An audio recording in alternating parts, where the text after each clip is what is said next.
Namaste, sir. Namaste. Namaste. We will start. Okay. Yeah. First, let me introduce what this Yogarthi School of Indic Studies is. Many of my students are already present there. This Yogarthi Study Club is actually the initiative of Yogarthi School of Indic Studies. And myself, Dr. Sushma Kale and Anita Alva, and we have a team of 15 to 20 teachers with us. So we are just passionate about the knowledge related to yoga, the Indian philosophy, and the Indian culture. And to fulfill that passion, we have started this yoga study club. And we started yoga study club in Jan 2022. 26 Jan was the first lecture, and which is taken by Dr. Sriram Agashe. He is my guru and he is my teacher. आणि तुम्हाला माहिती आहे sir doctor Shriram Agashe sir. तर त्यांनी ह्या lecture पासून सुरुवात केली. And every month we conduct these sessions any weekend or weekday at the night, late night. Normally we conduct such kind of lectures, and we try to cover all the different aspects of yogic practices, or the yoga, the scientific aspect, the emotional aspect, or the research oriented aspect, or the academic aspect. So all the aspects of yoga we try to cover through these lectures. And the aspirant or the students, like I am also the student of yoga still. So हम कोशिश करते हैं कि अलग अलग aspect की भी हमें पता चले कि क्या है योगा में अलग अलग एस्पेक्ट. और यहाँ पे आज मैं सच में बहुत थैंकफुल हूँ भालेकर सर को. भालेकर सर का और मेरा इंट्रोडक्शन, मतलब सर को पता नहीं, मैंने कभी सर का पहले लेक्चर सुना. Obviously that time it was decade back, म्हणजे 12-13 वर्ष होऊन गेली. जब भी मैं खुद डिप्लोमा पढ़ रही थी तभी कैवल्यधाम में आके और सर ने, and we were literally worried about कि ये साइंटिफिक एस्पेक्ट योगा का क्या होता है. क्योंकि जब भी हम कभी भी सब जन योगा में आते हैं ना, थोड़ा सा इमोशनल सोच के ही हम योगा में आते हैं कि अच्छा लगेगा, थोड़ा सा स्ट्रेस चला जाएगा और मजा आएगा, ये सोच के हम योगा में आते हैं. लेकिन जब उससे रिलेटेड कुछ साइंटिफिक एस्पेक्ट, रिसर्च ओरिएंटेड चीजें सामने आती है तो थोड़ा सा ड्राई लगने लगता है और डर लगता है. लेकिन सर ने, सबसे पहले मैंने सर का वो साइंटिफिक एस्पेक्ट के ऊपर एक लेक्चर सुना था कैवल्यधाम में, and I got really impressed कि इतना डिफिकल्ट टॉपिक भी सर ने इतना हंस के और इतना सिंपल लैंग्वेज में सिखाया था हम लोगों को. ओनली 40-45 मिनट का सेशन सर ने लिया था. और आज उसके बाद, इतने साल बाद आज अपॉर्चुनिटी मिली है मुझे की मैं सर को इन्व्हाइट करू शकू इस फोरम के ऊपर. तर थँक्यू सर, तुम्ही सगळ्यात पहिल्यांदा तर आलात अगदी आमच्या छोट्याशा रिक्वेस्टला मान देऊन. आणि मी अनिता मॅडमना सांगते की sir, madam please introduce Bhalekar sir in this forum. And we have 70 plus participants today present here. Yes. Thank you, Sushma. Good evening, everyone. I am Anita Alva. And as ma'am introduced about our Yogarthi Study Club, that we have sessions every month. So I welcome each one of you to this study club. We have even new members joining today. This is our 19th session today. As ma'am said, every month we have this session. So today's speaker, we don't need to give much introduction. He's really, I can say he has a good fan base also. The moment we sent out this flyer day before yesterday, I received a lot of messages on my personal chat that, we know Sharad sir, he is our teacher. We have attended his lectures. So a lot of people, sir, are very thrilled to have you here today. Okay. And in short, I would let you all know about Dr. Sharad. Dr. Sharad Chandra Bhalekar is an Ayurveda Acharya and has done his master's in counseling and psychotherapy. He has been working as a principal at the College of Yoga and Cultural Synthesis, Kaivalyadham, Lonavla. You may also be aware that he has authored a few books, and two of them are books on pranayam, mudra and meditation, and anatomy, physiology of yoga. We at this study club today are a privileged lot to get to hear from you on this wonderful topic. And as Madam said, Shishma Madam said that it's the scientific aspect. So we are really blessed to have you here today and hear from you. So over to you, Dr. Sharad. Welcome. Okay. So should we start? Yes, sir. Yes, sir. We'll start. Okay. The thing is that now all participants, are present, and in which language they would like to hear. Let me know. Yeah, I think English is the preferable language, but in between Hindi or Marathi, Hindi, if you add, will be, yeah, needed. English is the main language, but otherwise you can add Hindi in between, sir. Okay. Yes, क्योंकि English, Hindi. Indian लोग हैं तो कभी हाँ. English कभी हिंदी ऐसे दोनों भाषा में मुझे बोलना पड़ेगा. Yes, yes, sir. Okay. So today our topic is the scientific aspect of pranayama. Okay. Pranayama is the art of breathing which is closely related with your metabolism and your thought process also. So when purposefully, voluntarily, you control your breath, you modify your breath skillfully, that definitely brings the positive modification at cellular level also and at mind level also. And you get benefited at both level. In traditional text like Patanjali Yoga Sutra, the pranayama is explained as a preparatory process for meditation. That means by the regular practice of pranayama, your mind calm down and thus it becomes suitable for further meditation. तो पतंजलि योग सूत्र में उसका reference जो है वो ऐसा है कि ततः क्षीयते प्रकाशावरणम धारणा सूच योग्यता मनसः, यानी प्राणायाम के अभ्यास से मन इतना शांत हो जाता है कि वो आगे के जो एकाग्रता का अभ्यास करना है मेडिटेशन में उसके लिए सुटेबल हो जाता है. So as a preparatory process. But when we see the Hatha Yogic text, pranayama is everything. In Hatha Yogic text, they give too much importance to pranayama and they claim that through the practice of pranayama, you can achieve the higher state. Kumbhakata Kundali Bodha.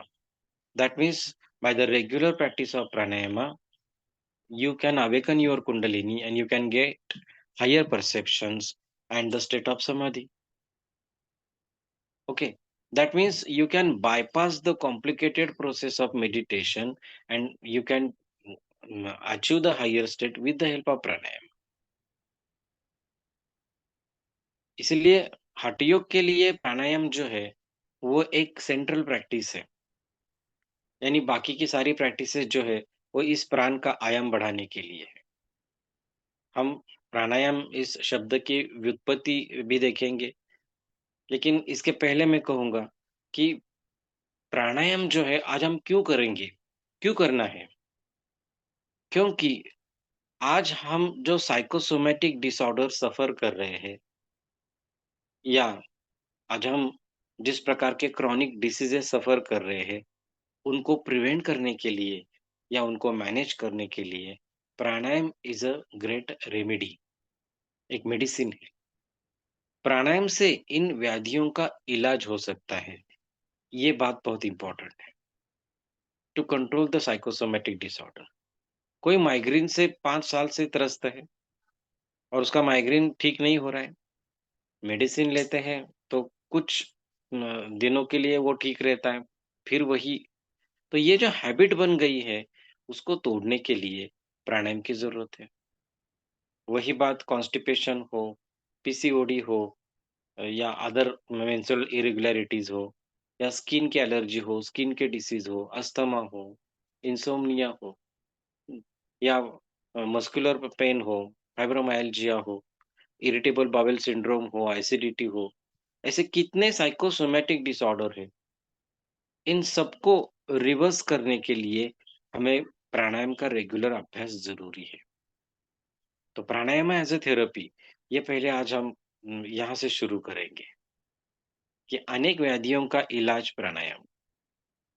क्योंकि व्याधियों का मूल जो होता है, वो आपके मन में होता है, या साइंटिफिक लैंग्वेज में कहेंगे तो आपके ब्रेन में जो कुछ भी अ, गलत मैकेनिज़्म बन गए, उसको तोड़ने के लिए प्राणायाम है।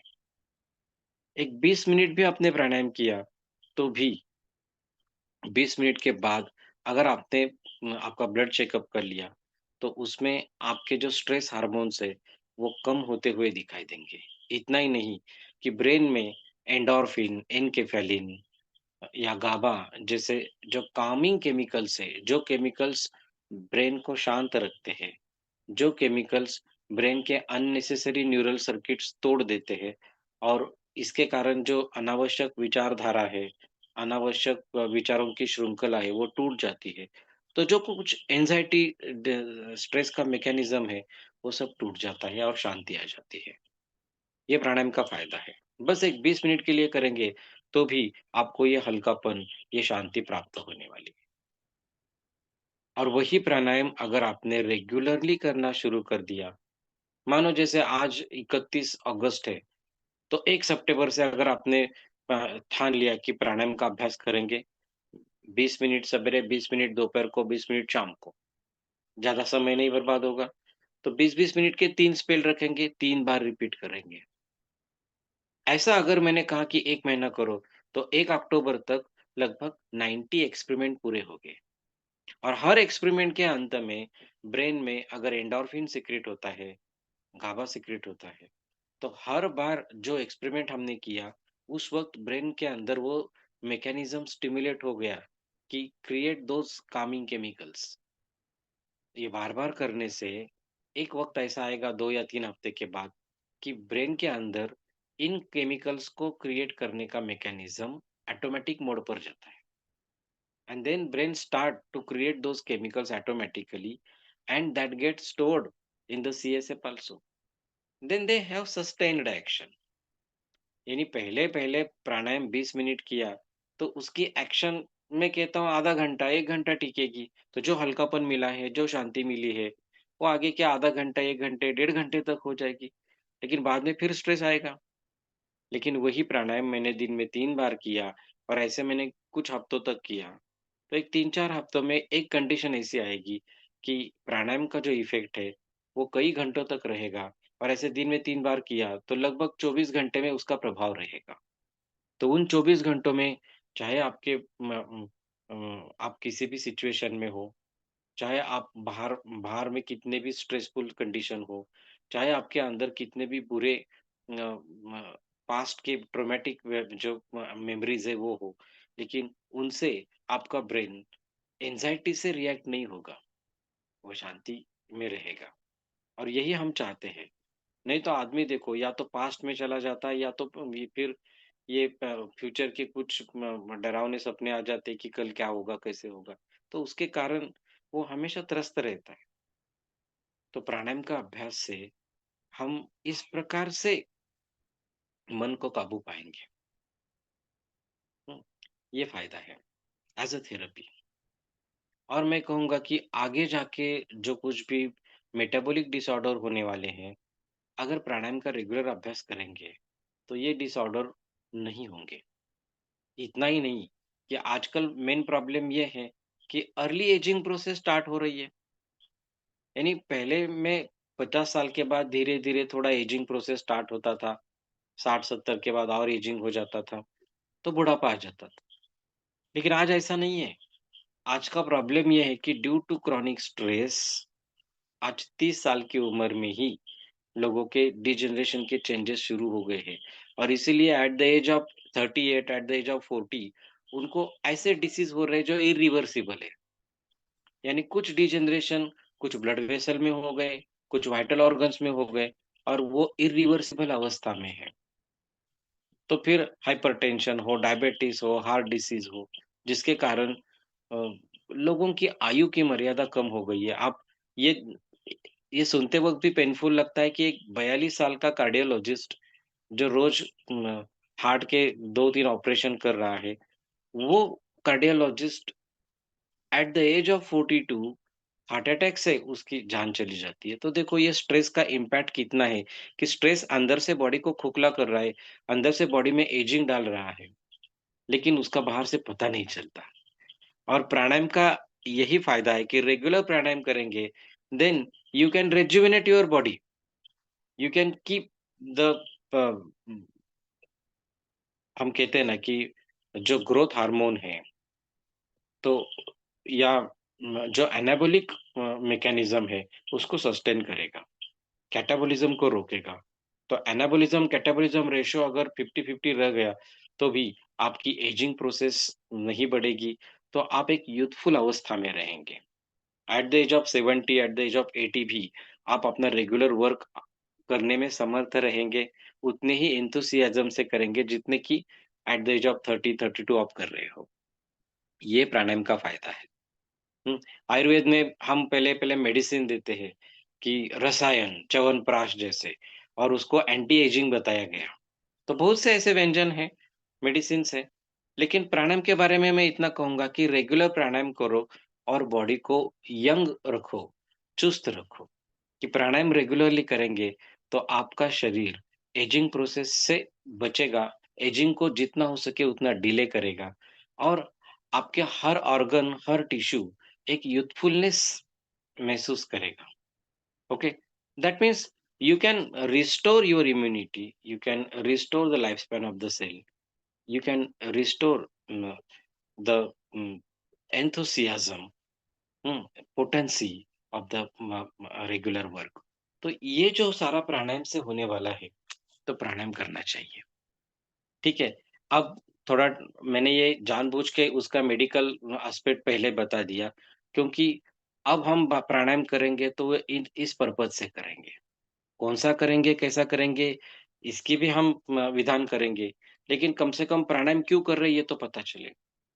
बाद में आप देखो आज साइकोथेरेपी में प्राणायाम ये एक बड़ा टूल है, क्योंकि साइकोथेरेपी में जो पर्सनैलिटीज़ बिगड़ गई है, चाहे वो एडोलेसेंट एज में बिगड़ गई है, चाहे वो चाइल्डहुड में ही बिगड़ गई है, तो इस पर्सनैलिटी को चेंज करना सबसे बड़ा चैलेंज होता है, टू चेंज द पर्सनैलिटी। अरे किसी की टाइप ए पर्सनैलिटी है, किसी की एग्रेसिव पर्सनैलिटी है, पैनिक फोबिक पर्सनैलिटी है और वो अगर ऐसे ही रह गई तो ज़िंदगी भर वो क्लेश ही उत्पन्न करेगी, ज़िंदगी भर व्याधि उत्पन्न करेगी।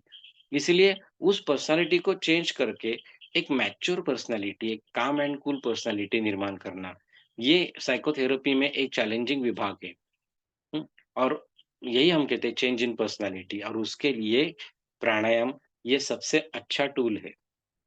और इसका रेफरेंस पतंजलि में ही है, जैसे मैंने थोड़ी देर पहले सूत्र बताया, ततः क्षीयते प्रकाशावरणम, यानी वहाँ पतंजलि कहते हैं कि प्राणायाम करने से आपके राजसिक और तामसिक जो प्रॉपर्टीज है, हाइपर एक्टिविटी है, ओवर रिएक्टिविटी है, हुँ, तो हाइपर सेंसिटिविटी है या आगे जाके फिर लेज़ीनेस है या एंटी सोशैलिटी है, तो ये जो राजसिक और तामसिक प्रॉपर्टी है, ये सब धीरे-धीरे कम हो जाएँगे और सात्विक प्रॉपर्टी बढ़ेंगे।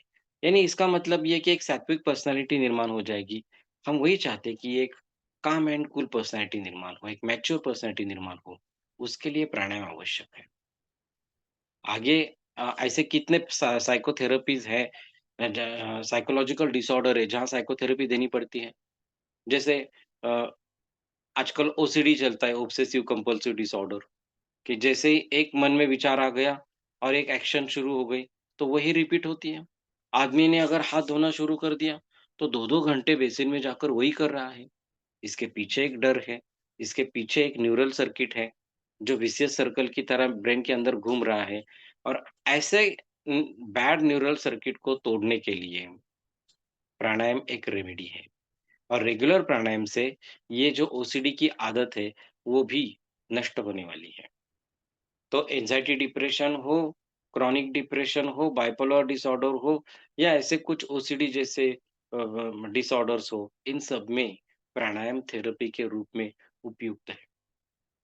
अब देखो ऑब्सेशन शुरू हो गया, तो आजकल मॉडर्न साइकोथेरेपिस्ट भी कहते हैं कि ऐसे में एक गहरी साँस ले लो और रोको। जितना हो सके उतना रोको। थोड़ा सफोकेशन हो गया तो भी चलेगा, लेकिन साँस को रोकते रहो। और इसमें आपका carbon dioxide blood brain barrier cross करके न्यूरल सर्किट्स पर काम करता है, सिनैप्सेस के ऊपर, और उनको तोड़ देता है। तो वो ओसीडी का कितना भी तीक्ष्ण, हम कहते हैं ना, वेरी स्ट्रॉन्ग विशेष सर्कल न्यूरल सर्किट्स का तैयार होता है, कॉर्टेक्स, लिम्बिक सिस्टम और बेसल गैंग्लिया के बीच में। और वो तोड़ना कठिन हो जाता है, तो घंटे-घंटे वही थॉट्स और वही एक्शंस रिपीट होते रहते हैं। इसको तुरंत तोड़ने के लिए हमें प्राणायाम की मदद मिलेगी। तो देखो कितने साइकोसोमैटिक डिसऑर्डर है, कितने क्रॉनिक डिसऑर्डर है, कितने एजिंग डिसऑर्डर है, कितने साइकोलॉजिकल डिसऑर्डर है। इसके पीछे इसकी अगर मैनेजमेंट करनी है, तो एक प्राणायाम काफ़ी है। तो देखो प्राणायाम कितना मदद करेगा। आगे जाके हठ योग कहता है कि आपके आध्यात्मिक उन्नति के लिए, यानी आपके स्पिरिचुअल डेवलपमेंट के लिए, यानी आपके ब्रेन को उच्च अनुभूति के लिए तैयार करने के लिए भी प्राणायाम उपयुक्त है। वो आगे की परिभाषा है। तो ये सारा अगर मेडिकल व्यू ध्यान में रखेंगे, तो प्राणायाम कितना इम्पोर्टेंट है ये समझ में आता है। क्योंकि हो ना हो, हर एक व्यक्ति कुछ ना कुछ स्ट्रेस रोज सहता ही रहता है। कुछ ना कुछ स्ट्रेस है। जब तक हम कैवल्य योगी नहीं बनते, तब तक कुछ ना कुछ स्ट्रेस हर एक को है। हुँ, तो और उस स्ट्रेस के लक्षण हमारे शरीर पर रोज कुछ न कुछ तरीके से दिखाई देते हैं। किसी को नींद अच्छी नहीं लगती, किसी को भूख अच्छी नहीं लगती, किसी को बॉडी एक होता है, या किसी को रोज कुछ न कुछ सिम्पटम्स शुरू हो जाते हैं। इस सब के पीछे ये एक स्ट्रेस है, और उसको अगर मिटाना है या उससे बचना है, तो प्राणायाम एक, जैसे हम कहते हैं ना कि प्रोटेक्टिव कोट होता है, वैसे है कि एक प्रोटेक्शन है हमारे रोज की ज़िंदगी में। इन स्ट्रेस से बचने का प्रोटेक्शन प्राणायाम है। तो इस नज़र से हम प्राणायाम को देखेंगे। अब प्राणायाम जो है, वो शब्द देखो, प्राण और आयाम। अब यहाँ मैं उसका स्थूल और सूक्ष्म दोनों अर्थ बताऊँगा। सबसे पहले जो हमारा ब्रीदिंग है, जिसको हम प्राण बोलते हैं।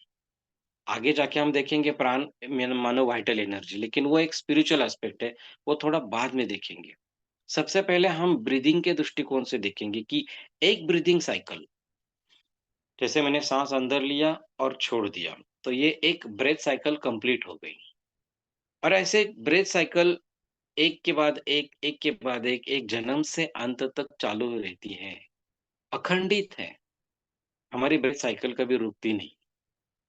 और जब रुकती है, तब वो लाइफ का एंड होता है। आप चाहे गहरी निद्रा में हो, आप चाहे कोमा में हो, तो भी आपका ब्रीथिंग चल रहा है। अभी मैं आपके साथ बात कर रहा हूँ, फिर भी मेरा ब्रीथिंग चल रहा है। बाकी के किसी काम में भी मेरा ब्रीथिंग चल रहा है, तो ब्रीथिंग रुकता नहीं। ठीक है, इट्स अ कंटीन्यूअस प्रोसेस। और आपके ब्रेन में जो नीचे का मेडुला ऑब्लोंगेटा का पार्ट है, वहाँ एक रेस्पिरेटरी सेंटर है। इसको रिदमिक रेस्पिरेटरी सेंटर भी बोलते हैं, और वो ऑटोनॉमस है, और वो 24 घंटे इस ब्रीथिंग को मैनेज कर रहा है। ठीक है? और इस सेंटर को स्टिमुलेट करने वाला कार्बन डाइऑक्साइड होता है, वो हम आगे देखेंगे। लेकिन ये ब्रीथिंग जो है, वो वैसे देखा जाए तो वो इनवॉलंटरी प्रोसेस है, ऑटोनॉमस प्रोसेस है। लेकिन नेचर ने इस ब्रीदिंग को थोड़ा वॉलंटरी कक्षा में भी रखा है। यानी अभी एक गंदा स्मेल आ गया, तो थोड़ी देर के लिए मैं साँस रोक के रखता हूँ, नहीं लेता। अगर मैं रास्ते से जा रहा हूँ, बाजू में एक गंदा डस्टबिन है, जहाँ से स्मेल आ रही है, तो मैं साँस को रोक के आगे चला जाता हूँ। यानी ब्रीदिंग के बारे में कुछ हद तक वॉलंटरी अथॉरिटी भी रख गई है ना? कि अगर मैंने अभी थोड़ा-सा तय किया कि मुझे साँस थोड़ी-सी धीमी और गहरी लेनी है, तो मैं अपनी इच्छा के अनुसार ये रिदम चेंज कर सकता हूँ, बना सकता हूँ। यानी जो ब्रीथिंग वैसे 24 घंटे इनवॉलंटरी रहती है, ऑटोनॉमस की कक्षा में रहती है, उसी ब्रीथिंग को हम थोड़ी देर के लिए हमारे मोटर कॉर्टेक्स के डायरेक्शन के अंडर इसको थोड़ा मॉडिफाई करके अपने वॉलंटरी कक्षा में लाता है। और जब ये ब्रीथिंग इस प्रकार से वॉलंटरी कक्षा में लाएँगे, जिसको हम कहते हैं वॉलंटरी ब्रेथ रेगुलेशन, तब प्राणायाम शुरू हो जाएगा। So pranayama is a voluntary breath regulation. जानबूझ के, purposefully I modify the rhythm of the breath. वैसे हम 1 मिनट में 12 ब्रेथ लेते हैं at rest. That means each breath cycle that takes near about 5 second. अब ब्रेथ साइकिल की खूबी देखो, that each breath cycle contains 2 movements, inhalation and exhalation. But in between two movement, there is a small pause. आपने सांस अंदर ले ली, तो छोड़ने से पहले एक फ्रैक्शन ऑफ सेकेंड के लिए वहां पॉज है. या आपने सांस छोड़ ली और दूसरी सांस लेनी है, तो उसके बीच में भी एक पॉज है. ओके, तो इसका मतलब every breath cycle contain 2 movements and 2 pause. ठीक है, अब ये जो 4 घटक है, उसी को हम थोड़ा सा मॉडिफाई करेंगे, तो फिर प्राणायाम बन जाएगा. अब यहाँ प्राण का मतलब 1 ब्रेथ साइकिल जो 5 सेकंड में पूरी हो गई है. अब देखो, वही अगर स्ट्रेस आ गया, सिम्पैथेटिक नर्वस सिस्टम एक्टिवेट हो गई, तो यही ब्रीथिंग फास्ट हो जाता है. तब आपका एक ब्रेथ साइकिल 2 या 3 सेकंड का रह जाता है, फास्ट हो जाता है तो. हुँ, और वही अगर मैं थोड़ा शांत हो गया, काम डाउन हो गया, तो मेरा ब्रीथिंग का जो साइकिल है, वो थोड़ा धीमा हो जाता है. आप देखो, नींद में मैं कितनी सांस लेता हूँ, 8 से 10 प्रति मिनट. इसका मतलब जो रेगुलर रेस्ट में है, उससे भी थोड़ा धीमा हो जाता है, तो और गहरी शांति आ जाती है. इससे ये तो हम बता सकते हैं कि अगर हमने हमारे ब्रीथिंग को थोड़ा-सा धीमा बना दिया, यानी अब ये ब्रीथिंग साइकिल जो 5 सेकंड की है, उसको थोड़ा-सा अ, उसका स्पीड थोड़ा कम करके या बीच में थोड़ा रोक के, किसी भी तरीके से उसको थोड़ा लंबा बना दिया, तो एक ब्रीथिंग साइकिल पूरी होने के लिए मानो 8 सेकंड लग गए, 10 सेकंड लग गए, 15 सेकंड लग गए, 20 सेकंड लग गए, तो धीरे-धीरे ब्रीथिंग धीमा होता गया. और ये जो धीमा हो जाना, यानी प्राण, यानी ब्रीथिंग का एक साइकिल जो है, उसका आयाम बढ़ाना. तो जो साइकिल 5 सेकंड में पूरी होती थी, वही साइकिल आज 10 सेकंड में पूरी होगी, 15 सेकंड में पूरी हो गई, 20 सेकंड में पूरी हो गई, तो इसको हम कहेंगे प्राण आयाम, एक्सटेंशन ऑफ ब्रेथ साइकिल. ठीक है? अब वो अलग-अलग फ्रीडम होते हैं. नाउ हैरिसन मेडिसिन में आजकल नया ब्रीथिंग ऐड कर दिया है एज़ अ थेरेपी. और उसको नाम क्या देते हैं? देखो, अलग टाइटल देते हैं, है तो प्राणायाम, लेकिन टाइटल क्या दिया? Cardiac coherence breathing. Cardiac coherence breathing, यानी वो ब्रीथिंग करने के बाद हमारा ब्लड प्रेशर नॉर्मलाइज़ हो जाता है. हार्ट डिसीज़ में भी ये ब्रीथिंग इम्पोर्टेंट है. और वो ब्रीथिंग क्या है? 5 सेकंड साँस अंदर ले लो धीरे से, 5 सेकंड साँस बाहर छोड़ दो. तो देखो, 5 सेकंड के लिए धीरे से साँस अंदर आ रही है और आगे के 5 सेकंड के लिए बाहर जा रही है. तो 10 सेकंड में 1 ब्रेथ हो गया, यानी 1 मिनट में 6 ब्रेथ हो गए. तो एक गहरी निद्रा में भी जितनी शांति नहीं मिलेगी, जितना एंडोर्फिन सीक्रेट नहीं होगा, उससे ज़्यादा प्राणायाम से होगा. आप देखो कितना ईज़ी ब्रीथिंग बताया.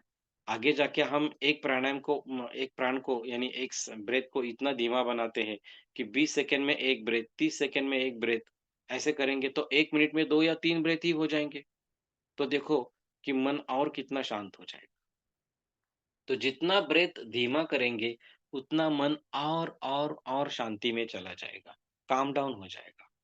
जितना ब्रेथ हम धीमा करेंगे, उतना हमारे ब्रेन के अंदर जो एंडोर्फिन है, उसको हम और गहराई से सीक्रेट करना शुरू करेंगे. ये फ़ायदा है. Take a deep breath. देखो, हमेशा कहते हैं कुछ स्ट्रेस में, टेक अ डीप ब्रेथ. तो ब्रीथिंग को थोड़ा धीमा बनाओ, तो प्राण का आयाम बनेगा. अब उसके लिए हमें फ्रीडम है ना? अगर जैसे ये मेडिकल बुक्स में जो कार्डियक कोहेरेंस ब्रीथिंग बताया, टाइटल अनेक हो सकते हैं. क्योंकि आजकल प्राणायाम यूरोपियन लोगों ने या अमेरिकन लोगों ने एक्सेप्ट किया, तो उन्होंने उसके साथ अपने नए टाइटल बनाने का प्रयास किया है. हम आगे जाके भी कभी उसकी चर्चा करेंगे. तो ऐसे Buteyko breathing, holotropic breathing, shamanic breathing, Wim Hof breathing, ऐसे अलग-अलग टाइटल्स पर आप वीडियो यूट्यूब पर देखेंगे, तो ये सारे प्राणायाम के अलग-अलग प्रकार जो हैं, वो आपको अलग टाइटल में दिखाई देंगे. हमें उससे आपत्ति नहीं है. हुँ, कोई बात नहीं. इसी बहाने प्राणायाम तो कर रहे हैं, बस. लेकिन मैं कहूँगा कि कुछ सिंपल एक्सपेरिमेंट्स हैं, जो प्राणायाम के हैं. नहीं तो प्राणायाम का मतलब ऐसे साँस ले लो, फिर 1 मिनट, 2 मिनट रोक लो, फिर धीरे-धीरे छोड़ दो. और आजकल तो वो मैथमेटिक्स में से चलता है, 1:4:2 कि 6 सेकंड साँस अंदर ले लो, फिर 24 सेकंड रोक लो, फिर 12 सेकंड धीरे-धीरे छोड़ दो. दिस इज़ द आइडियल प्राणायाम, मैं मानता हूँ। लेकिन शुरुआत के दिनों में इतना डिफ़िकल्ट स्टडी करेंगे, होगा भी नहीं। एक एंग्ज़ायटी डिप्रेशन की कंडीशन है, तो ऐसा इतना रेशो वाला प्राणायाम नहीं होगा। तो पहले शुरुआत तो एकदम सिंपल तरीके से करो ना, शुरुआत करो। क्योंकि शुरुआत करेंगे, तो धीरे-धीरे आपके फेफड़े जो है, वो अच्छे से एक्सपांड होना, रिदम में एक्सपांड होना, डिफ्लेट होना शुरू हो जाएगा। उनके अंदर इलास्टिसिटी है ही, अब उनका जो एंड्योरेंस है, वो भी धीरे-धीरे हम बढ़ाएँगे। सो फिर हम बिना थके 20-20 मिनट, 40-40 मिनट, 1-1 घंटा प्राणायाम करने के लिए सक्षम हो जाएँगे। ये नया ट्रेनिंग आने दो। आपके जो रिस्पिरेटरी मसल्स है, डायफ्राम है, इंटरकॉस्टल मसल्स है, बाकी के एक्सेसरी मसल्स है, चेस्ट के, नेक के, बैक के, उनको भी एक रिदमिसिटी क्रिएट होने दो। तो उसके लिए शुरुआत सिंपल ब्रीथिंग प्रैक्टिस से कर लो। मैं कहता हूँ कि प्राणायाम करना है, तो उसके एक 3 हम प्रोग्रेसिव क्राइटेरिया करेंगे, एक 3 स्टेप करेंगे। अगर हमने साँस को अंदर लेने को पूरक कहता है, तो पूरक फॉर पी, रेचक यानी साँस छोड़ रहे तो रेचक फॉर आर, और बीच में जब हम रोकते हैं तो वो कुंभक। तो मैं कहूँगा कि सबसे पहले क्या अभ्यास करना है? मैं कहूँगा सबसे पहले पूरक और रेचक का अभ्यास कर लो। तो बस धीरे से साँस ले लो, धीरे से छोड़ दो। वो भी as per your comfort, as per your capacity. तो उसमें भी ज़्यादा मैथमेटिक्स मत लाओ। बस धीरे से जितना हो सके उतना साँस को अंदर लेते जाओ, जहाँ तक ले सकते हो। फिर धीरे से छोड़ दो एज़ पर योर कम्फर्ट। कोई ज़ोर-ज़बरदस्ती नहीं, कोई सफोकेशन नहीं, कोई तान-तनाव नहीं। तो इससे this will create a new programming in your respiratory muscles, in your lung parenchyma, and that will make the body suitable for further advance practices. लेकिन शुरुआत तो करो। हम्म, और इससे भी आपको रिजल्ट मिलने वाला है। इसलिए मैं प्राणायाम की जो पहली स्टेप है उसको पीआर बोलता हूँ, पूरक रेचक अभ्यास। ठीक है, बाद में उसमें हम कुंभक ऐड करेंगे, पूरक के बाद थोड़ा कुंभक और फिर रेचक, तो पीकेआर।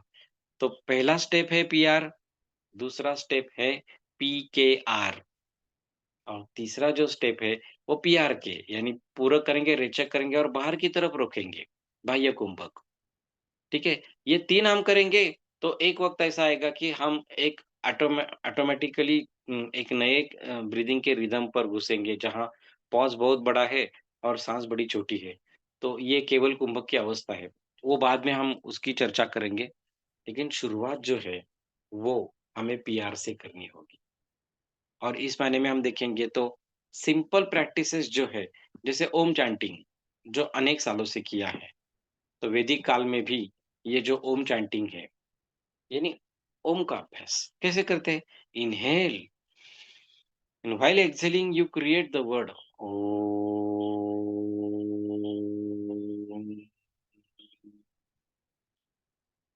अपने तरीके से। तो इसका मतलब क्या है कि मैंने गहरी सांस ले ली और धीरे से छोड़ते वक्त ओम को चैंटिंग कर दिया। तो ये भी एक प्राणायाम है। तो वो एक ओमकार प्राणायाम कहेंगे। तो प्राणायाम का सबसे ईज़ी जो प्रैक्टिस है, ईज़ी रूप है, वो ओम। तो चलो ओम से शुरुआत करो, जिसको प्राणायाम में आगे बढ़ना है। उसके लिए मैं कहूँगा कि पहले कुछ दिनों तक ओम का जितना हो सके उतना अभ्यास कर लो, और एक कैपेसिटी प्राप्त कर लो कि आज मैंने कंटिन्यूअस नॉन स्टॉप 20 मिनट तक ओम के अभ्यास किए। तो 1 मिनट में 4 ओम पूरे हो गए, तो भी 20 मिनट में 80 ओम पूरे हो जाएँगे। तो ये टारगेट पूरा कर लो कि आज बैठे-बैठे मैंने 100 ओम पूरे कर लिए, 108 ओम पूरे कर लिए। तो इससे आपके रिस्पिरेटरी सिस्टम आगे के बड़े प्रैक्टिस के लिए तैयार होने वाली है। ये फ़ायदा है। ओम के साथ-साथ आप भ्रामरी प्राणायाम का भी अभ्यास कर सकते हैं, यानी एक गहरी साँस अंदर ले लो और छोड़ते वक़्त भँवरे जैसी आवाज़, यानी ओम का मकार ही होगा, जैसे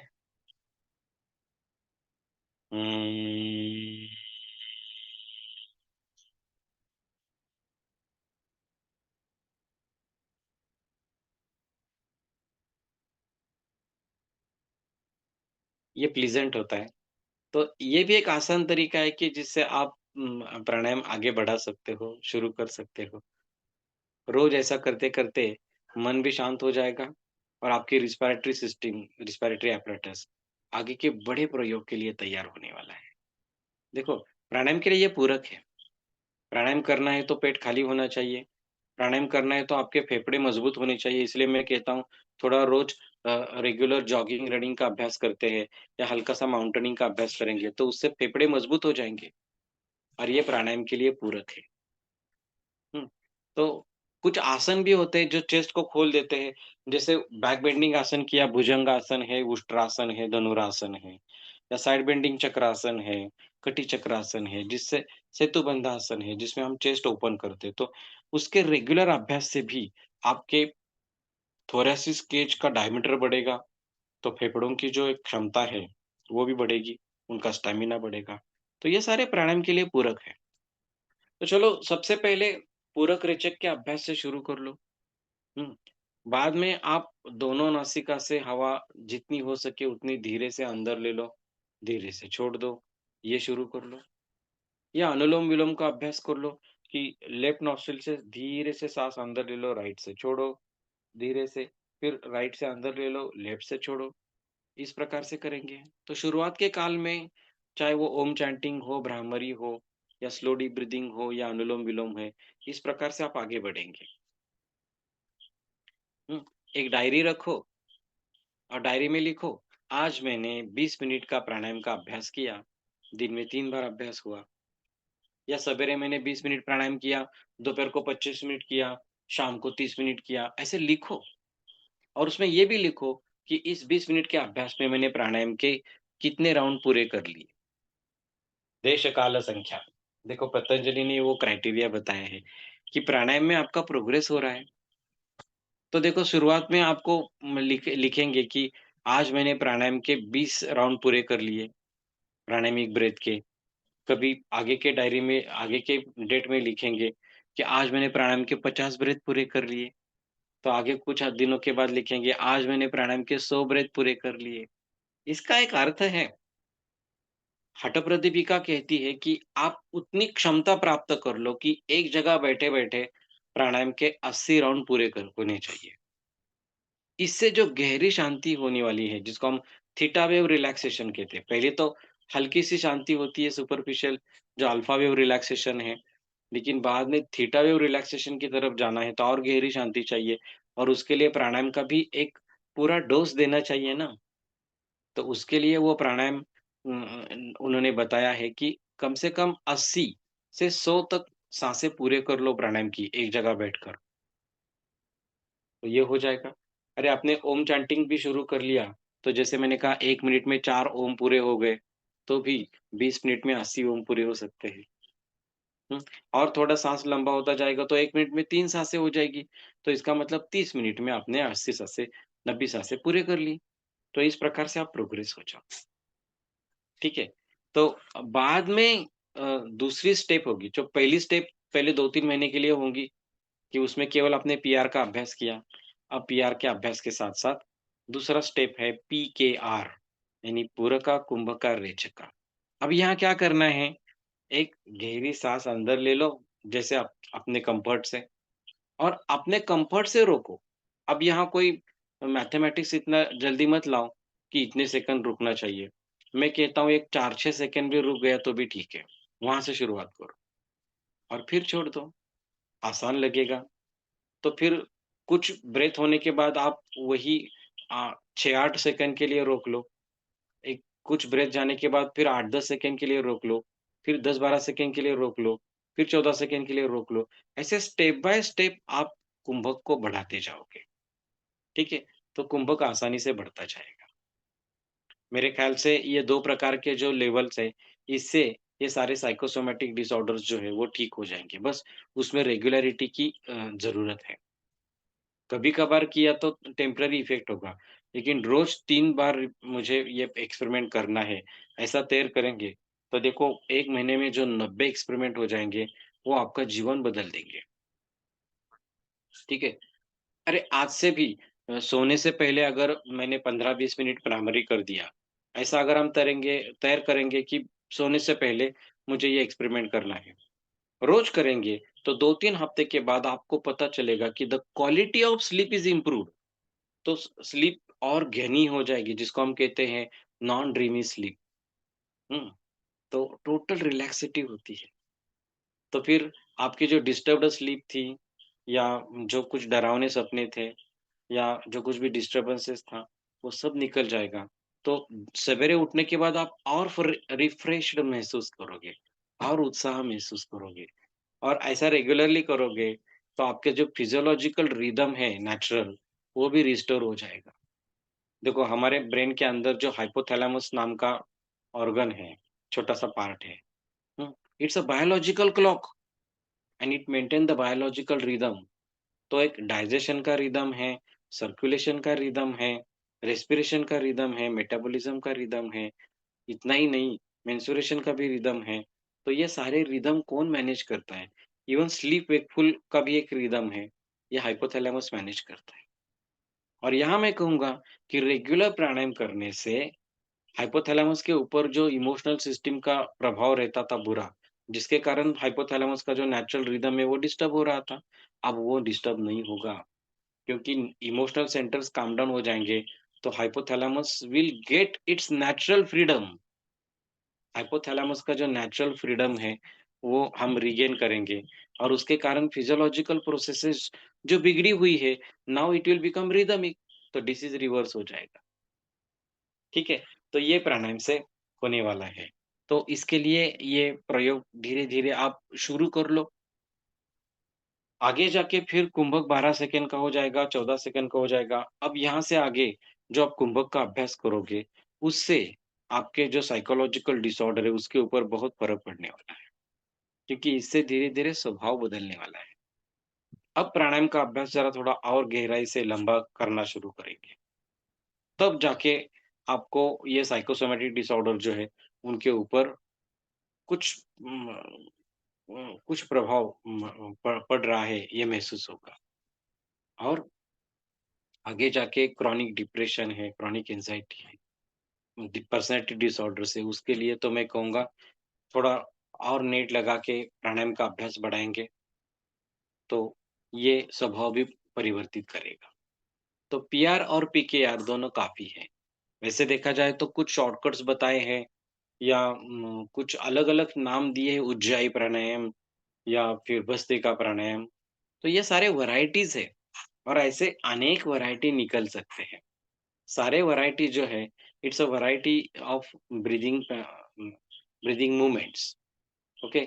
तो ये जो अलग-अलग प्रकार से मूवमेंट हम करेंगे, अलग-अलग प्रकार के आवाज़ क्रिएट करेंगे ब्रीथिंग के वक़्त, तो ये वैराइटीज़ हैं। हर एक वैराइटी के कुछ अलग बेनिफिट भी है, नहीं ऐसा नहीं, लेकिन कॉमन बेनिफिट तो वही है।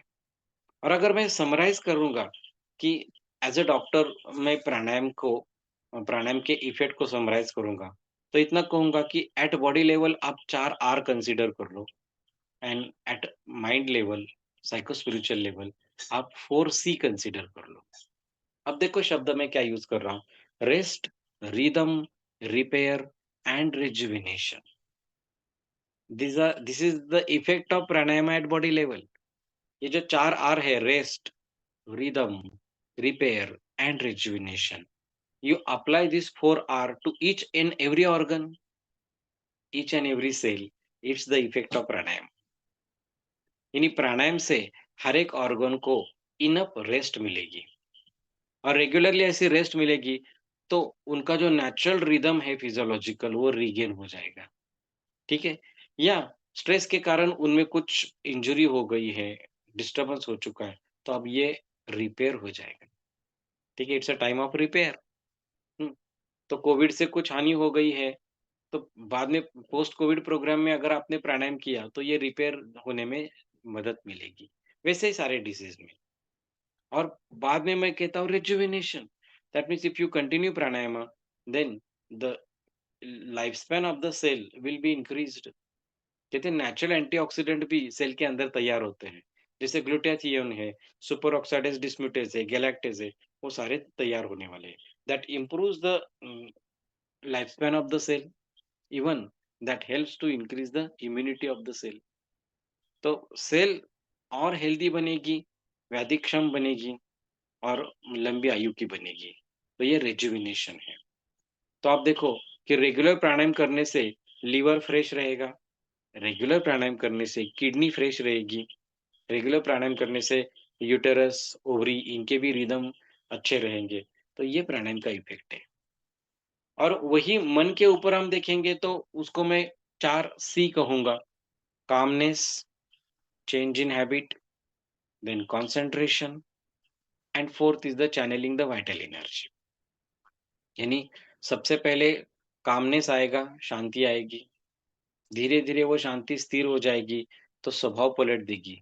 सो चेंज इन हैबिट्स, तो पुराने जो स्ट्रेस की हैबिट है, एग्रेशन की हैबिट है, पैरानोनिया की हैबिट है, फोबिया की हैबिट है, सब निकल जाएँगे और धीरे-धीरे आपका कंसंट्रेशन जो है इम्प्रूव हो जाएगा।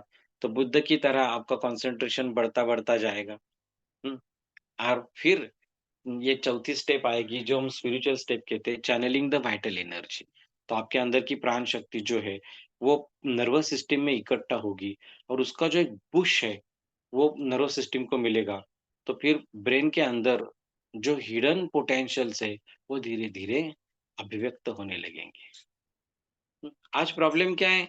आज आपके नर्वस सिस्टम एग्ज़ॉस्टेड है ड्यू टू स्ट्रेस।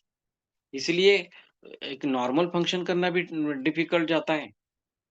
नॉर्मल कामों में भी कंसंट्रेशन ठीक से नहीं होता, कन्फ्यूजन रहता है, इरिटेबिलिटी रहती है और वही अगर प्राणायाम करने से उनको प्राणिक एनर्जी का एक बूस्ट मिल जाएगा, तो वही ब्रेन शांत तो हो जाएगा, लेकिन आगे जाके उसके अंदर की जो हिडन पोटेंशियल्स है, ब्रेन एक अद्भुत ऑर्गन है। यानी ऐसे कितने एक्स्ट्राऑर्डिनरी एक्टिविटीज़ है जिसको आजकल हम इंट्यूशन ऐसा नाम के देके उसको बाँधते हैं। लेकिन ये इंट्यूशन की जो एक्टिविटी है, वो एक ब्रेन की एक क्षमता है और इस इंट्यूशन में बहुत कुछ चीज़ें जो है, हमारे पुराने ऋषि-मुनियों के बारे में बताते हैं कि वो अलग-अलग शक्तियाँ प्राप्त कर चुके थे। मैं कहता हूँ चलो, हमें कोई चमत्कार नहीं करना, लेकिन हमारे ब्रेन की को जो पावर है उसको भी तो समझना होगा। हुँ? और ये जो क्षमता है, उसका अनुभव करना है, तो उस ब्रेन को, उस प्राणिक एनर्जी का एक बूस्ट देना चाहिए, जो प्राणायाम से होने वाला है। इसलिए मैंने नाम दिया चैनलिंग द वाइटल एनर्जी। हुँ, तो ये आगे जाके और सूक्ष्म अनुभूति देगा। तो मेरे ख़्याल से जो प्राणायाम को समझना है, वो इस प्रकार से समझो 4 आर एंड 4 सी। तो फिर पूरा प्राणायाम जो है, वो हमारे शरीर के लेवल पर और मन के लेवल पर क्या काम कर रहा है, वो आप समझ सकते हैं। ठीक है? अब बात ऐसी है कि क्या प्राणायाम गलत हो सकता है? क्योंकि लोग डराते हैं कि अरे! प्राणायाम में आपने अगर गलत कर दिया, तो बहुत तकलीफ हो सकती है, बहुत दुष्परिणाम हो सकते हैं। मैं कहूँगा कि देखो, कौन-सी भी प्रैक्टिस हो, कौन-सा भी स्पोर्ट्स हो, कौन-सी भी फिज़िकल एक्टिविटी हो, तो उसकी एक पद्धति होती है और वो जितना सिस्टमैटिकली करेंगे उतना अच्छा ही है, ठीक है? लेकिन प्राणायाम गलत करेंगे और उस गलती का आपको बहुत बड़ा भुगतान करना पड़ेगा, ऐसा भी कुछ नहीं है। बॉडी बता देती है ना, कितना करना है, क्या करना है। जब आपको ऐसा लगता है कि ये प्राणायाम करते वक़्त इस पार्ट को क्लेश हो रहा है, इस पार्ट को त पर तनाव आ रहा है। जैसे मैं व्यायाम करते वक़्त न मुझे जब पता चलता है कि इससे ज़्यादा तनाव आ रहा है, तो मैं आज इतना ही करूँ, इससे आगे नहीं जाऊँ। ये बात अगर समझ ली, तो प्राणायाम में ऐसा कोई धोखा नहीं है, ठीक है?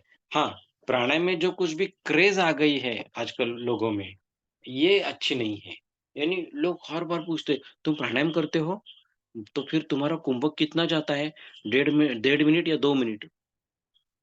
यानी इन लोगों को ऐसा एक हेरोइकनेस आता है कि नहीं, नहीं अगर मैंने प्राणायाम में 1 मिनट, 1.5 मिनट, 2 मिनट को साँस को रोक लिया, तो ही मुझे प्राणायाम के गहरे अनुभव आने वाले हैं।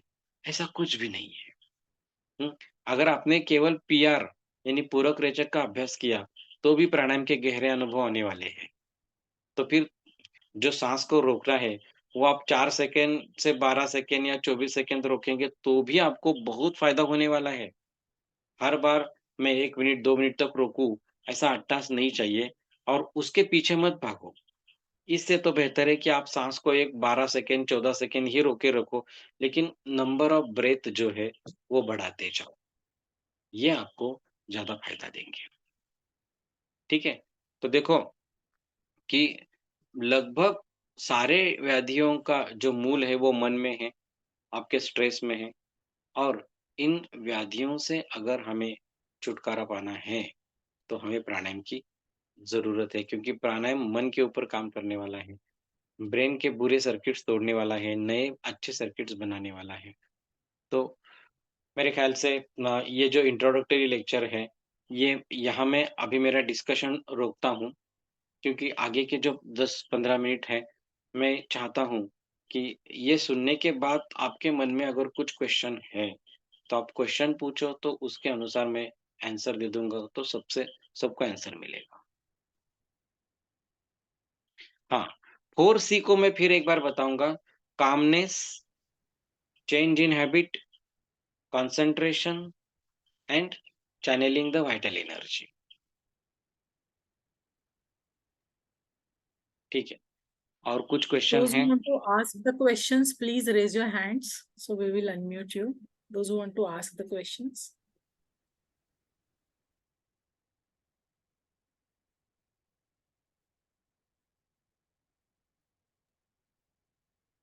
Amit ji, go ahead.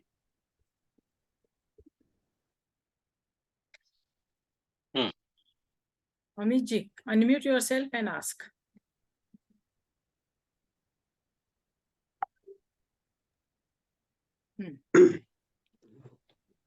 Okay, good evening. Thanks, Doctor. Amazing introspect to the very confusing and very famous technique of pranayama that we keep talking of today. I wanted to know because आपने पूरे time Patanjali की बात की और उसमें अष्टांग योग में पतंजलि ने आसना के बाद प्राणायाम बुलाया है, तो how important is it to be efficient in asanas to go to pranayam? That is first question. And related to it is that if a person is unable to do asanas because of medical conditions, how should they go about before they start practicing pranayam? Yes, Patanjali ने जो अष्ट अंग बताए हैं, उसमें ये तीसरा अंग जो है वो आसन बताया, बाद में प्राणायाम बताया। तो जाहिर है कि पहले आसन करते हैं, बाद में प्राणायाम करते हैं। ऐसे सीक्वेंस का कोई अट्टहास नहीं है। मैं बताऊंगा कि पहले अगर मैंने कुछ चेस्ट खोलने वाले आसन कर दिए, भुजंग आसन, पर्वत आसन, साइड बेंडिंग चक्रासन, तो चेस्ट खुलेगा, तो आगे के प्राणायाम के लिए मैं सुटेबल बन जाऊंगा, मेरी रिस्पिरेटरी सिस्टम ज्यादा एक्टिवेट रहेगी। तो इसीलिए यूजुअली थोड़े आसन करने के बाद फिर हम प्राणायाम स्टार्ट कर सकते हैं। लेकिन मैं ये भी बताऊंगा कि बहुत से लोगों में स्ट्रेस के कारण बॉडी इतनी स्टीफ होती है, रिजिड होती है। क्रॉनिक फटीग सिंड्रोम के लोग देखो, उनमें मसल भी स्टीफ हो गए हैं। तो ऐसे लोगों में पहले आसन नहीं हो पाता, तो उन लोगों में मैं पहले ब्रीदिंग प्रैक्टिस देता हूँ, भ्रामरी प्राणायाम हो, स्लो डीप ब्रीदिंग हो, उससे थोड़ा हल्कापन आ जाता है। Then they become suitable for asana. तो फिर यानी ये जो पहले और दूसरे का खेल है, वो हम रीएडजस्ट कर सकते हैं कंडीशन के अकॉर्डिंगली। और दूसरा पॉइंट भी आपने सही पूछा कि वैसे देखा जाए तो प्राणायाम का अभ्यास अगर मैं इरेक्ट ट्रंक में करूंगा, जहां मेरी पीठ स्ट्रेट रहती है, तो उसमें क्या होता है कि छाती पर, पेट पर या पीठ पर कोई प्रेशर नहीं है, इसीलिए आसानी से पूरक, रेचक, कुंभक होने वाला है, आगे जाके बंद भी होने वाले हैं। इसलिए ये सुटेबल पोस्चर मानी गई है। अब कुछ लोगों को नी आर्थराइटिस होने के कारण क्रॉस लेग में या वज्रासन में नहीं बैठना होता, तो उनको मैं कहूंगा कि आप कुर्सी पर बैठो, लेकिन पीठ को स्ट्रेट रखो। हो सकता है तो हाथ भी ऐसे कुर्सी, ये टेबल पर रखकर आधार ले लो, लेकिन जितना हो सके उतना अपने पीठ को स्ट्रेट रखो, ताकि आपको ब्रीदिंग में इजीनेस महसूस हो जाए। इसमें मैं सिर्फ जिसको हम कहते हैं थोड़ा हम कहते हैं थोड़ा एक्सक्यूज मैं दे दूंगा कि जो लोग बेड रिडन है, यानी अब वो बेड से हिल नहीं सकते, तो उन लोगों को थोड़ा बैक रेस्ट देकर, थोड़ा 45 डिग्री तक भी बैक रेस्ट मिल गया, तो भी अब वो थोड़ा बहुत ब्रीदिंग की प्रैक्टिस जो है वो कर सकते हैं, पीआर की प्रैक्टिस। इतना हम मॉडिफिकेशंस कर सकते हैं जरूर। आप देखो कितने लोग योग दंड ऐसे लगाते हैं, एक वाई शेप्ड योग दंड होता है। तो ये योग दंड का एक महत्व मैं बताता हूँ कि अगर मैंने यहाँ ये लकड़ी का योग दंड ऐसे लगा दिया तो इसी बहाने मेरी जो ट्रंक है वो स्ट्रेट रहती है अपने आप। नहीं तो कभी-कभी बैठे-बैठे कब ये थोड़ा फॉरवर्ड बेंड हो गया पता नहीं चलता है। इसलिए योग दंड अगर हमने अपनाया तो अपने आप ये पोजीशन मेंटेन हो जाती है। तो योग दंड में भी आप प्राणायाम का अभ्यास कर सकते हैं। Yes, thank you, sir. Yes, Manjushri, you can unmute yourself. Hello. मुझे ये पूछना था कि मैंने सुना है कि जैसे फैट लॉस में प्राणायाम इम्पोर्टेंट है, तो ये हम्म। कैसे है और सब इसको अगर है तो किस तरह से होता है ये? हम्म। सही बात है क्योंकि जब हठप्रदीपिका के हम रेफरेंस देखेंगे तो उन्होंने ये कहा कि रेगुलरली प्राणायाम अगर 4-6 महीने तक करेंगे तो आपका शरीर स्लिम हो जाएगा। वपुः कृशत्वम शरीरस्य, यानी शरीर स्लिम होगा। इसका मतलब शरीर के अंदर जो अतिरिक्त चर्बी बन गई है वो हम यूटिलाइज करेंगे। अब ये you are regaining the natural biological rhythm of the hypothalamus. अगर हाइपोथैलेमस का बायोलॉजिकल रिदम अच्छा रहा तो सारे एंडोक्राइन्स जो है, जो हाइपोथैलेमस की कक्षा में काम करते हैं वाया पिट्यूटरी, तो उनमें नियंत्रण आ जाएगा, जिसके कारण पूरे मेटाबॉलिज्म पर नियंत्रण आएगा। ठीक है। अब मैं इसके लिए एक हाइबरनेशन का उदाहरण देता हूँ कि जो क्रैब्स हो या फ्रॉग हो, वो बारिश के दिनों के बाद हाइबरनेशन में जाते, तो 2-2 3-3 महीने वो पूरे के पूरे गुफा में रहते हैं। उस वक़्त ज़्यादा खाना नहीं खाते वो, हुँ? बस बॉडी के अंदर जो चर्बी जमा की है, उसको वो यूटिलाइज़ करते रहते हैं और उसके लिए उस वक़्त उनका ब्रीथिंग बहुत धीमा हो जाता है। ये खूबी है कि वो ब्रीथिंग को इतना धीमा बनाते हैं, एक रिदमिक धीमा बनाते हैं, एक प्रकार का प्राणायाम करते हैं, जिसके कारण हाइपोथैलेमस का जो नेचुरल रिदम है या एक रिदमिक मॉडिफिकेशन है, वो म वो वो बन जाता है, जिसके कारण एक जिसको हम कहते हैं कि थोड़ी-सी हाइपोमेटाबॉलिक स्टेट, हाइपोमेटाबॉलिज़्म बैड दृष्टिकोण से नहीं, एक स्टेबलाइज्ड, हाइपो कहने के बजाय स्टेबलाइज्ड मेटाबॉलिक स्टेट जो है, वो बन जाती है और जिसमें आपकी बॉडी फैट को आसानी से यूज़ करना शुरू कर देती है। तो रेगुलर प्राणायाम से ये फैट मेटाबॉलिज्म जो है, यानी फैट बर्निंग मेटाबॉलिज्म है, वो आसानी से हम उस प्रोसेस को स्टिमुलेट कर सकते हैं।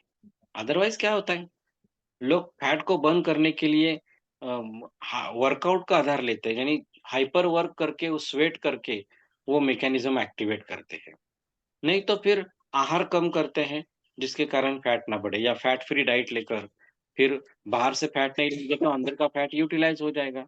तो ये भी अच्छी बात है। तो ये जैसे 2 टेक्निक है, एक्सरसाइज़ और कंट्रोल्ड डाइट। उसके साथ-साथ अगर प्राणायाम भी आपने जोड़ दिया और तीनों का अच्छा कॉम्बिनेशन कर दिया, that will help to burn the fat. Thank you, sir. Now, Renuji? who? Hemjit. Dr. Hemjit, you can ask. You can unmute and ask. Yes. Good evening, sir. I had the privilege to attend your last year, March session. See, I wanted to understand what exactly happens when we apply Mool Bandh. हुँ, हुँ। Actually Moolbandh के कई उपयोग हैं। मैं तो कहूँगा कि एक लेडीज़ को उसके अलग-अलग सारे कंडीशन में मूलबंध अप्लाई होना चाहिए क्योंकि मूलबंध से उनके पेरिनियल मसल्स, पेल्विक मसल्स जो है उनका टोन जो है वो बढ़ता है। रेगुलर मूलबंध के कारण जो रिप्रोडक्टिव ऑर्गन्स की जो पोज़ीशन है वो मेंटेन रहती है। तो ये उसका लोकल इफ़ेक्ट है, ठीक है? अब प्राणायाम में मूलबंध की क्या भूमिका है? ठीक है? तो जब मैं साँस लेता हूँ और रोकता हूँ, उस वक़्त अगर मैंने मूलबंध लगाया, तो उसके कारण वाइटल एनर्जी जो है, वो मूलाधार में ज़्यादा जमा होती है, ठीक है? और जब प्राणायाम तीनों बंध के साथ करते हैं, तब बाकी के चक्रों में भी एनर्जी इकट्ठा होती है। अब ये जो मूलाधार या बाकी के चक्र जो है, इट्स अ मेटाफोरिक एक्सप्लेनेशन। हम सीधी भाषा में यही कहेंगे कि देखो कि ये जो वाइटल एनर्जी है, वो हम सेंट्रल नर्वस सिस्टम की तरफ ज़्यादा कॉन्संट्रेट करते हैं। अब देखो, बॉडी का एक नियम है कि जो पार्ट ज़्यादा काम कर रहा है, वहाँ प्राण शक्ति जो है, वो ज़्यादा अप्लाई होती है। जैसे मैं ढकेल रहा हूँ किसी चीज़ को, तो उस वक़्त ये प्राण शक्ति मेरे हाथों में ज़्यादा इकट्ठा हो गई है, ठीक है? So if I work with bandha, then this will help to concentrate the energy more towards the central nervous system for its higher purpose. तो इस मायने में जो मूलबंध है, उसका स्पिरिचुअल इम्पोर्टेंस इस प्रकार से है। Thank you very much, sir. Thank you, sir. Renuka Shinde, you can ask.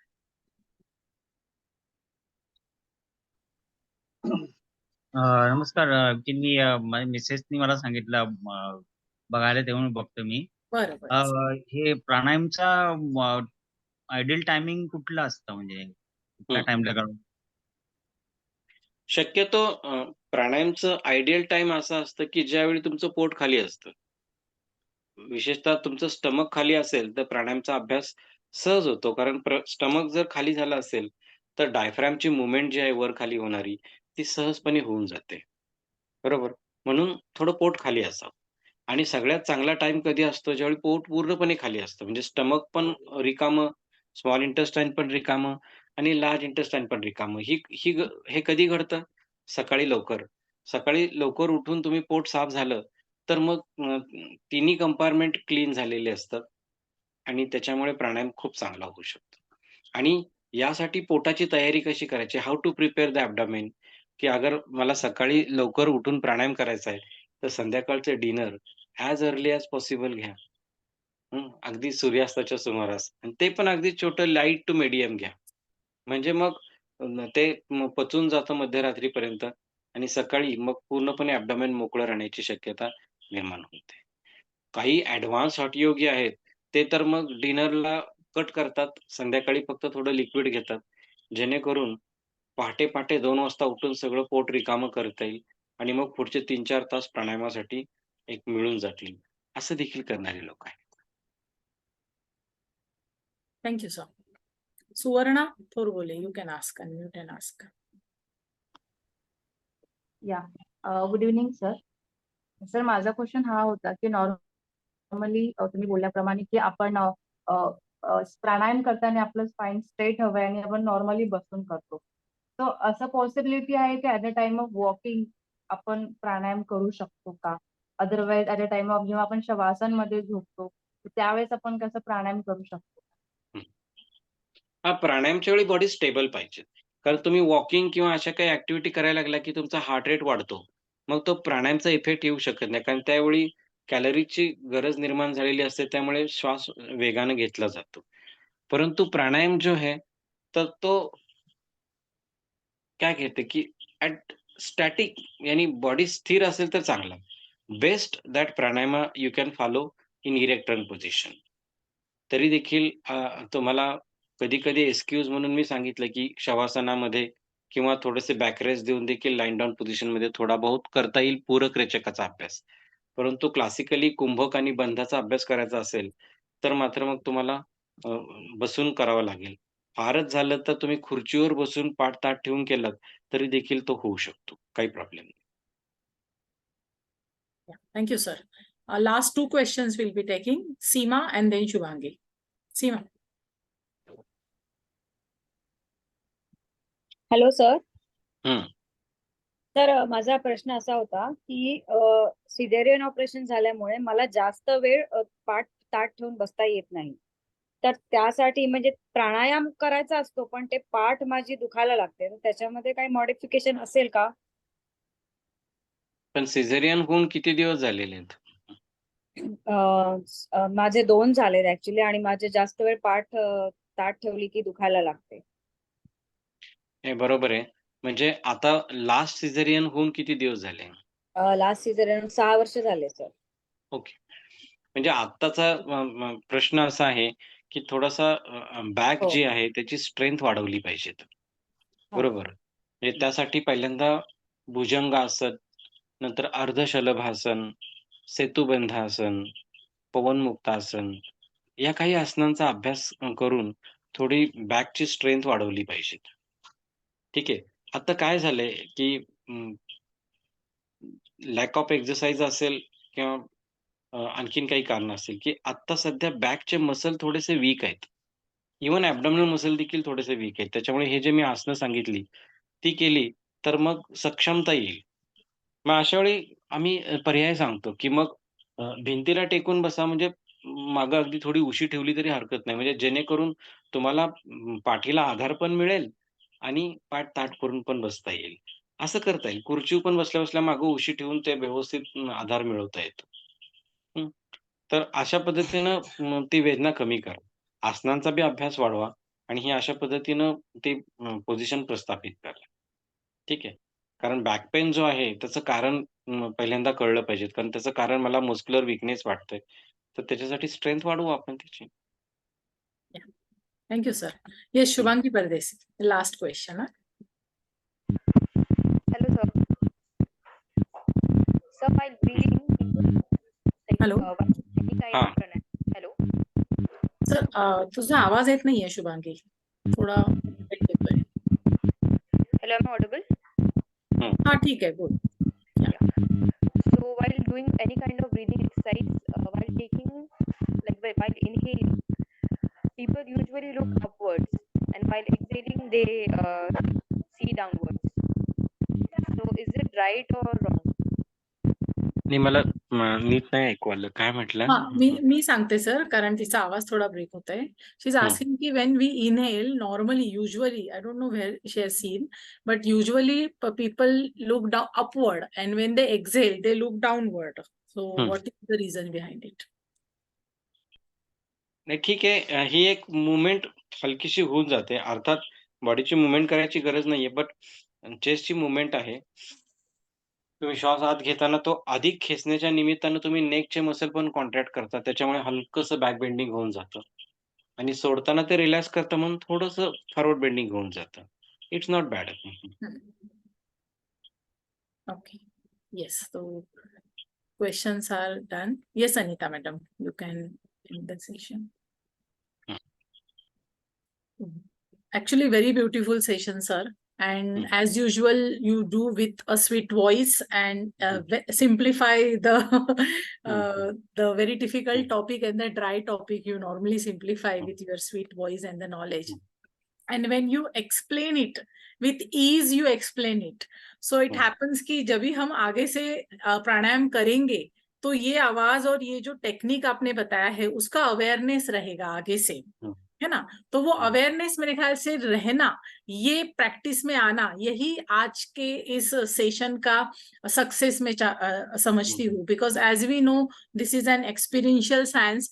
जितना हम अनुभव करें, जितना हम एक्सपेरिमेंट खुद पे करें और फिर आइडेंटिफाई करें कि यथाशक्ति निरंतर मेरी क्षमता क्या है, फिर मेरा फिजिकल एलिमेंट के साथ मैं कर रही हूँ, मेरे फिजिकल एलिमेंट को मैं उसको थोड़ा सा उसके ऊपर काम करके स्ट्रेंथन करके करना चाहती हूँ या कर रहा हूँ, ये सब समझ के जब भी हम आगे बढ़ेंगे और उसके लिए खुद के ऊपर एक्सपेरिमेंट और फिर उसका एक्सपीरियंस करना, ये चीजें जो सर ने आज बताई वो अभी हम अपने रेगुलर प्रैक्टिस में 20 मिनट्स, चाहे चलो 2 मिनट का प्रैक्टिस भी हम करें शुरुआत करते वक्त, लेकिन ये अवेयरनेस के साथ अगर हम प्रैक्टिस करते हैं तो उसके रिजल्ट्स जो मिलेंगे ना वो अपने आप में उसका सक्सेस होगा, ऐसा मैं समझती हूँ. So very much thank you sir for giving us this scientific knowledge in a very simple way. Anita madam, do you want to add anything? Yes, sir. Your passion for this particular topic actually came out through your words, this special aspect of scientific aspect of pranayama. It really, you guided us with the special, आपने हमको एक मंत्र जैसे दिया है. The 4 times is the 4 times C and the PR and PK are, that was really beautiful for us. And looking forward to apply it on a regular. जैसे आपने बोला आज 1 सितंबर से आप कल से स्टार्ट करोगे और 1 अक्टूबर तक, and I'm really, this expertise that you shared with us is really a blessing for us. Thank you so much, Dr. Sharat. Thank you Okay. for coming at such. Thank you. हम ऐसे ही कुछ अच्छे topics पर Yes, बातें sir. करते रहेंगे। Sure, sir. Sure, sir. Thank Thank you, you thank very much. And Okay. thanks to all the participants for giving such a Yes. good response. Thank you, sir. Thank you so much. Thank you, everyone. Okay, thank you. Good afternoon.